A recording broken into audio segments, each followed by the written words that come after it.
శ్రీ ఆదిశంకరాచార్య విరచిత సౌందర్యలహరి 33వ శ్లోకం మరియు తాత్పర్యం. స్మరం యోనిం లక్ష్మీం త్రితయమిదమాదౌ తవ మనో నిధాయైకే నిత్యే నిరవధి మహాభోగరసికాః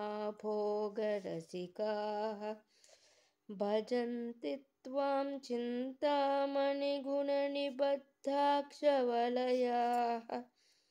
శివాగ్నౌ జుహ్వంతః సురభిఘృత ధారాహుతిశతైః.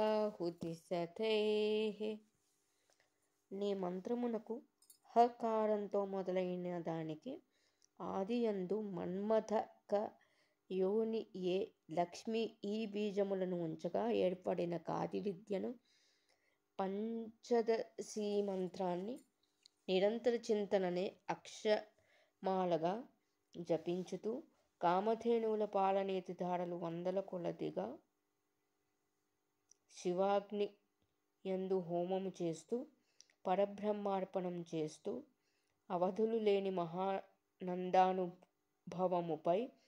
బ్రహ్మానందమున ఆసక్తి గల కొందరు ఉపాసకులు ఆరాధిస్తారు.